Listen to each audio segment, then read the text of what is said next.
A man sometimes rides into the high country not searching for answers, but hoping to leave his past behind.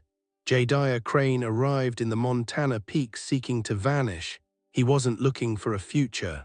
He craved only silence, cold air, and enough distance from his memories for the pain to finally ease. What he discovered, however, would alter the course of his final years and draw him into a mystery far older than the mountains around him. Jadiah reached the abandoned cabin with just his dog and a burden of grief heavier than any pack he'd ever carried. He was 63 and his body showed every year of it. His knees ached with every step. His hands were thick and scarred from decades of trapping and hard labor. His face was rough and lined, carved by wind, sun, and winters that showed no mercy. The man he had once been a husband, a shop owner, a quiet fixture in town, felt like a stranger now. The cabin stood high above the tree line, where the pines grew sparse and the wind never truly rested. It had belonged to an old trapper who died alone one winter, leaving no family behind. The structure was rough but solid, built by someone who knew that mistakes this high up meant death. One room, a stone fireplace, a narrow bunk. It was all Jadiah needed. His dog Rufus ran inside first, nails clicking on the wood, his nose working overtime. Rufus was a blue heeler, grey around the muzzle, loyal to his core. He had been Jadiah's shadow since the day Sarah died. The only living thing that stayed when everything else fell apart. Sarah had been gone 3 years, and Jadiah still counted the days. Cancer had taken her slowly, cruelly. Near the end, she made him promise not to rot in their house surrounded by memories. She told him to go back to the mountains to live, not just exist. Jadiah had tried to honor that promise, but the silence in the cabin felt less like peace and more like waiting for the end. The first week passed in hard labor. Jadiah patched the roof, cleared the chimney, fixed the corral for his horse, and stacked enough firewood to survive the early winter. His muscles protested, but the pain grounded him. At night, he sat by the fire while Rufus slept nearby, the mountains pressing in with a silence so deep it felt alive. It wasn't long before he noticed the signs. Wolf tracks along the creek, scat near the game trails, distant howls echoing through the dark that made Rufus lift his head. Jadiah wasn't afraid. Wolves usually kept their distance. Still, something about these signs felt different, closer, bolder. One morning, while checking a trap near a beaver pond, Jadiah found something that made his skin prickle. The trap was empty, the bait gone, surrounded by wolf tracks. And among them were smaller prints, bare human footprints, not shaped like boots, not stumbling or random. They moved alongside the wolves, matching their pace, sometimes overlapping. Jadiah knelt in the frost, staring at the ground. A human had been here barefoot, running with wolves. He told no one. There was no one to tell. His nearest neighbor lived miles away and had once warned him about strange things in the high timber. Jadiah had dismissed it as mountain talk, stories born from isolation. Now he wasn't so sure. Over the next weeks, the signs continued. Bone piles arranged with care, scratches on trees at odd heights. The constant feeling of being watched. Rufus sensed it too. He spent more time on the porch staring into the forest, whining softly as if he couldn't understand what he was smelling. Then one evening, just after sunset, Jadiah saw them. A pack of wolves stepped from the trees at the edge of the clearing. 7 of them, large and powerful, moving with calm confidence. And with them was a girl. She moved with the pack as if she belonged there, sometimes on 2 feet, sometimes on all 4s. Her clothes were rough, handmade leather. Her hair was long and tangled. She looked young, maybe 16, but there was nothing fragile about her. She moved like something shaped by survival, not by society. Jadiah froze, his coffee going cold in his hand. He watched as the wolves and the girl crossed the clearing and disappeared back into the forest like ghosts. That night, sleep did not come. Wolves howled close to the cabin, their voices circling. Jadiah thought he heard something else, a sound almost human but not quite. Rufus pressed against his leg, uneasy but quiet. By morning, the tracks told the truth. Wolf prints everywhere and barefoot tracks that walked right up to his door, paused, then turned back toward the trees. The girl was real. For the first time since Sarah's death, something stirred inside Jadiah that wasn't grief. Curiosity, purpose, fear mixed with wonder. That evening he acted on instinct. He placed food on a flat rock near the cabin, meat, bread, dried fruit. Then he retreated inside and waited. The wolves came first, cautious and silent. They circled the food but did not touch it. Then she appeared. The girl moved low, alert, testing the air. She grabbed a piece of meat and retreated, her eyes fixed on the cabin. Her gaze caught the moonlight, sharp and intelligent. She took the food and vanished. This continued for nights. Jadiah never approached, never spoke. He simply watched, learning her patterns, respecting the distance. On the sixth night, everything changed. Gunshots echoed from down the mountain, 3 sharp cracks, men's voices. Rufus barked wildly. Then came a sound that froze Jadiah's blood, a wolf's cry of pain. The girl burst into the clearing, dragging an injured wolf. Blood darkened its fur. Behind her, 3 armed men emerged from the trees. They claimed to be hunters. Said the wolves were killing livestock. Said the girl belonged back in town. Jadiah stepped onto the porch with his rifle. The girl crouched over the wounded wolf, eyes wide with fear, not fear of the wolves, but fear of men. Jadiah felt something hard settle in his chest, a decision made before thought could interfere. "The girl stays," he said. The standoff held. Then the rest of the pack appeared, silent and deadly, surrounding the hunters. Outnumbered, the men backed away, promising to return.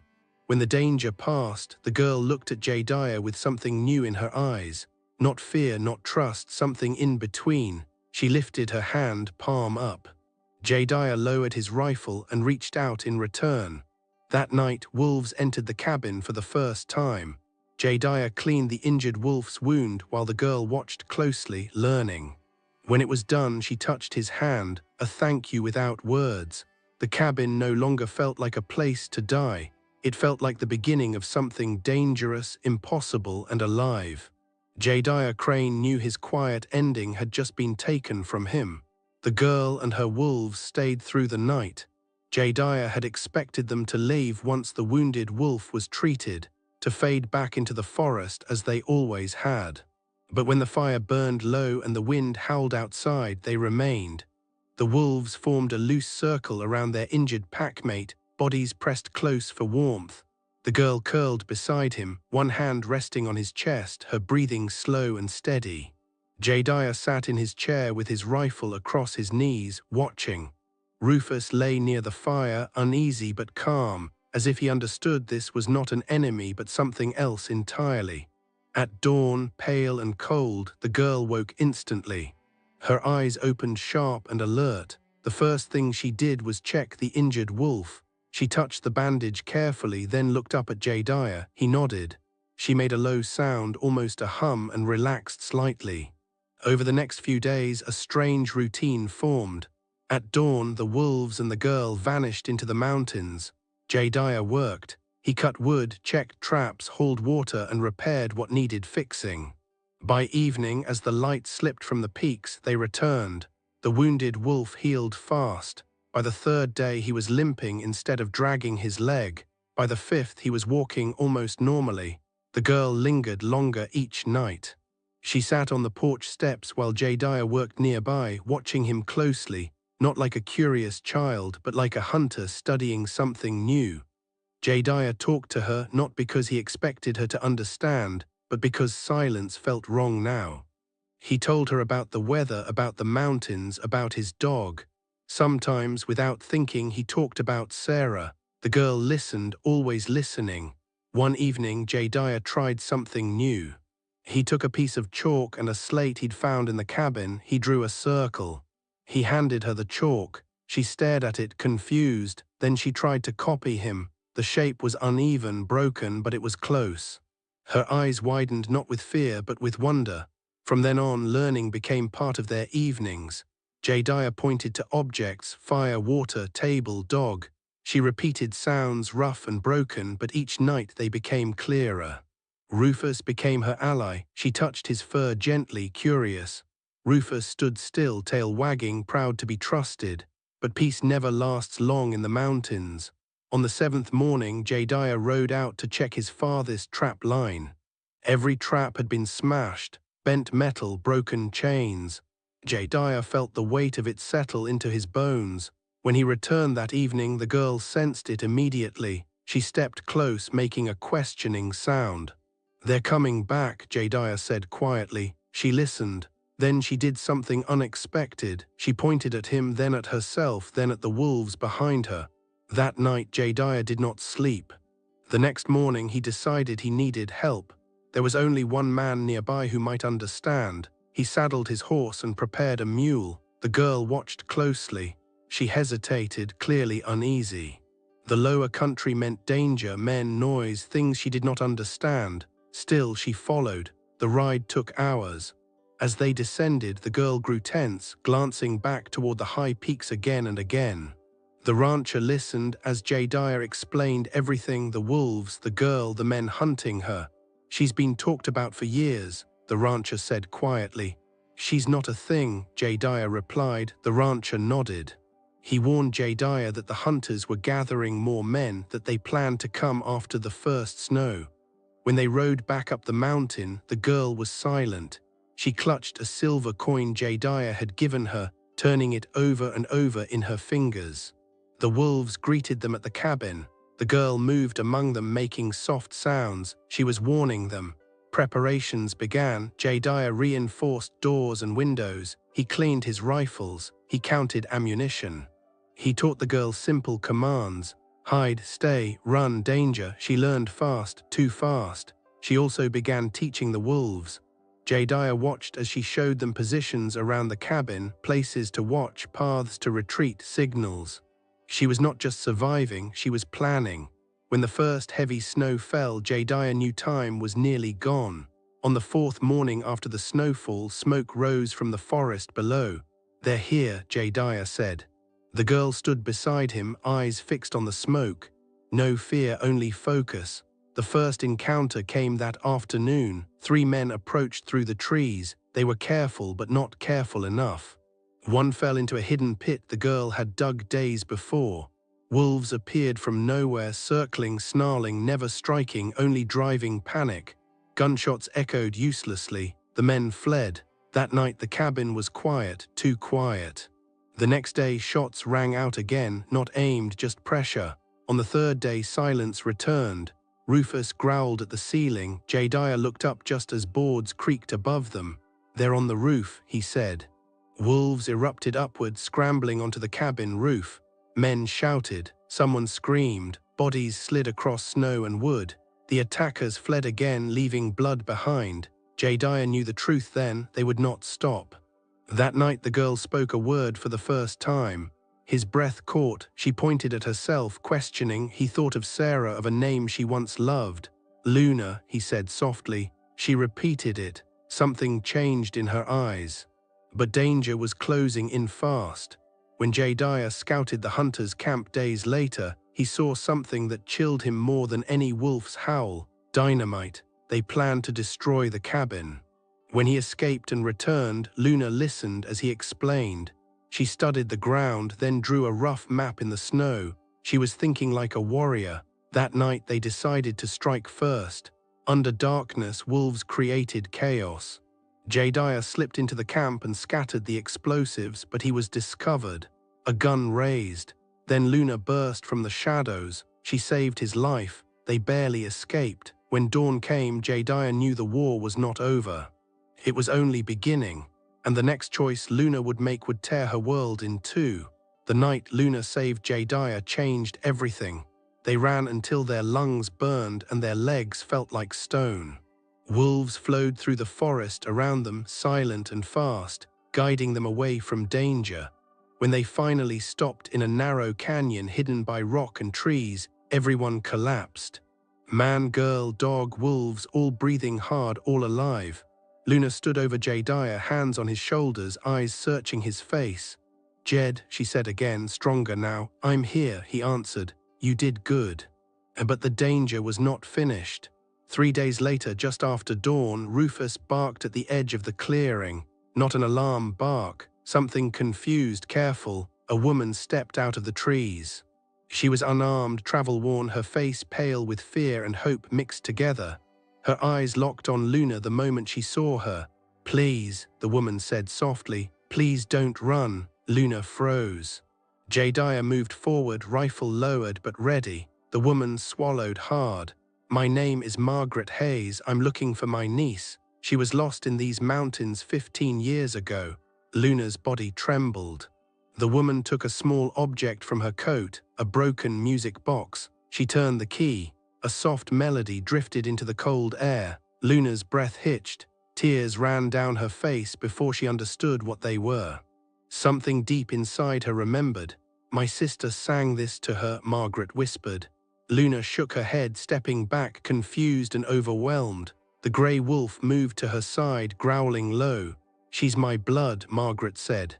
Before anyone could speak again, gunfire cracked through the trees.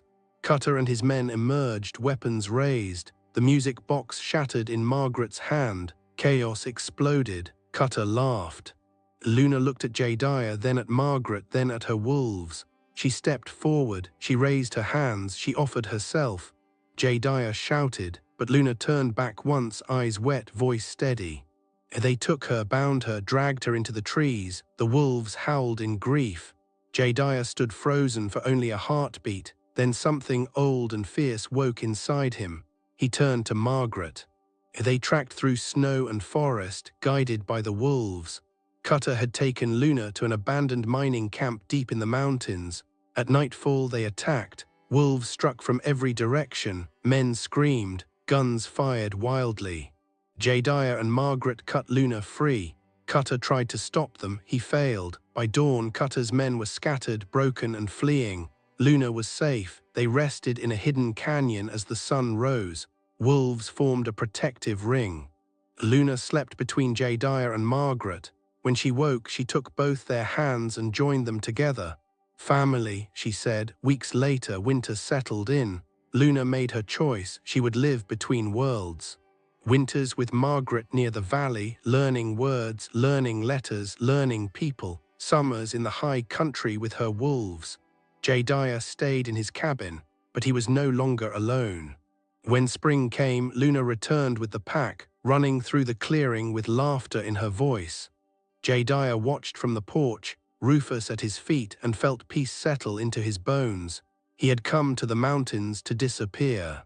Instead, he found family. And for the first time since Sarah's death, Jadiah Crane knew he was exactly where he belonged. If this story of finding light in the wilderness resonated with you, make sure to subscribe for more tales of adventure and discovery. Your support through likes and shares helps bring these stories to life for everyone. Thank you for watching. Voice: Jadiah watched from the porch, Rufus at his feet, and felt peace settle into his bones.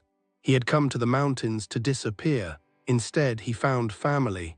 And for the first time since Sarah's death, Jadiah Crane knew he was exactly where he belonged. If this story of finding light in the wilderness resonated with you, make sure to subscribe for more tales of adventure and discovery. Your support through likes and shares helps bring these stories to life for everyone. Thank you for watching.